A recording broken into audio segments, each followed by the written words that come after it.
Саламатсыздар ма? Менің YouTube каналыма қош келдіңіздер.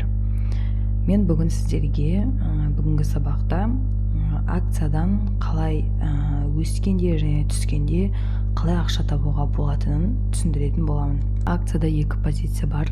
Акция егер өсетін болса, онда лонг позиция ашамыз. Егер түскеннен пайда көретін болсақ, онда шорт позиция ашамыз. Мысалға, бір акцияның бағасы $5 тұрса, ол $20, 30, 100, 200, $1000 дейін өсуге мүмкіншілігі бар. Сол себептен мынау былай кете береді. Сондықтан ол ұзын. $5-дан $1 дейін түсіп кетуі мүмкін, бірақ ешқашан жоқ болып кетпейді. Акцияның криптодан айырмашылығы сол. Акция түсіп кетуі мүмкін, бірақ жоқ болып кетпейді. Ал криптодағы монеталар, хайповый монеталар болуы мүмкін, олар жоқ болып кетуі мүмкін. Акцияда риск криптоға қарағанда аздау. Демек, мынау аралық қысқа болғандықтан, бұны қысқа, шорт деп атайды, қазақшасы қысқа. Мынау өсіп кете берген сайын ұзын болғандықтан, оны ұзын, яғни ағылшынша лонг деп атайды. Егер де сіз акцияны $5-дан алып $20 сатып, өскеннен пайда көремін десеңіз, онда лонг позиция ашасыз. Егер де акцияны $20 сатып алып, оны акцияның бағасы түседі-ау деп ойлап, оның түскеннен пайда көрем десеңіз, онда шорт позиция ашасыз. Лонг позиция ашу үшін купить деген кнопканы басасыз, ал шорт позиция ашу үшін продать деген кнопканы басасыз. Енді мысалға, акцияның бағасы $10 тұр делік. $10 тұр. Осы жерде сіз өседі деп ойлап, анализ жасап, өседі деп лонг позиция ашсаңыз, ол $20 өскен кезде сіз $10 пайда көресіз.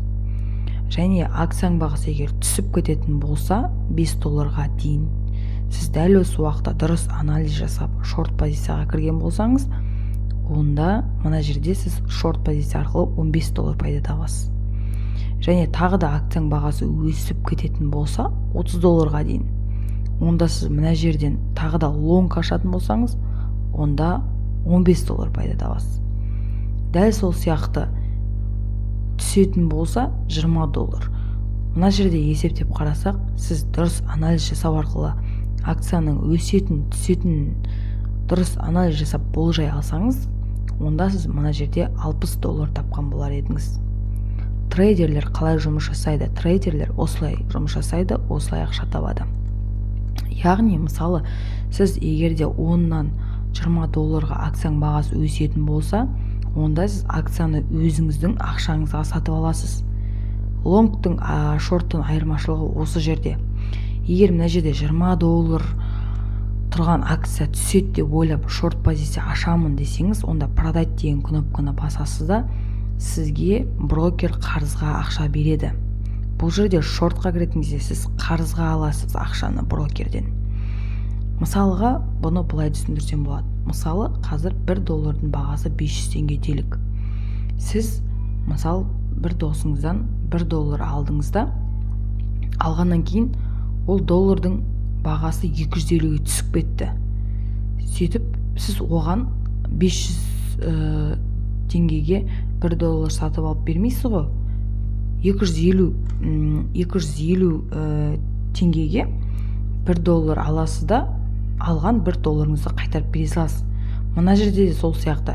Сізге акцияның құнын береді, $20 акцияның құнын береді да, сол тұрған бір акция, $20 тұрған бір акция $5 түсіп кеткен кезде, сіз тура сол акцияны $5 аласыз да, брокердің өзіне берген бір акциясын қайтарып бере саласыз. Сөйтесіз, сіз мына жерде $15 пайда көресіз. Ал егер лонг позицияға кіретін болсаңыз, онда сіз өз ақшаңызбен кіретін боласыз. Осы сияқты тағы да енді алдағы уақытта бұл жерде лонг және де шорт позициялар арқылы қалай ақша табуға болатынын түсіндірдім. Яғни акцияның өскеннен және түскеннен қалай пайда табу керектігін түсіндірдім. Енді келесі сабақтарда сіздерге акцияның қай уақытта түсетін, қай уақытта өсетін қалай болжаймыз, паттерндерді қолдану, индикаторларды қолдану арқылы болжай аламыз. Енді индикаторларды қалай қолданамыз, болжаймыз, сызықтарын қалай сызамыз, ол туралы сіздерге келесі сабақта айтатын боламын. Жалпы егер де осы сабақ сіздерге пайдалы болған болса, онда лайк басып, каналға подписка жасап, қоңыраушаны баса кетіңіз, чтобы келесі сабақтарды жоғалтып алмау үшін.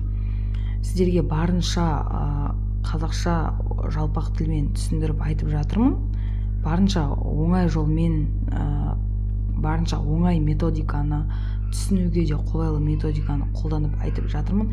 Егер де осындай сабақтар көп болсын десеңіздер, онда менің каналыма лайк басып, подписка жасап, қолдау көрсетіп кетіңіздер. Және де трейдинг саласында қандай да сұрақтарыңыз бар, қандай сұрақтар сіздерді трейдинг бойынша мазалайды, соның барлығын комментарийға білгіңіз келген сабақтарды, келесіде қандай сабақ болғанын қалайсыздар, соны комментарийға жазып кетсеңіздер, мен соған қарап келесі сабақты сіздерге дайындап отыратын боламын.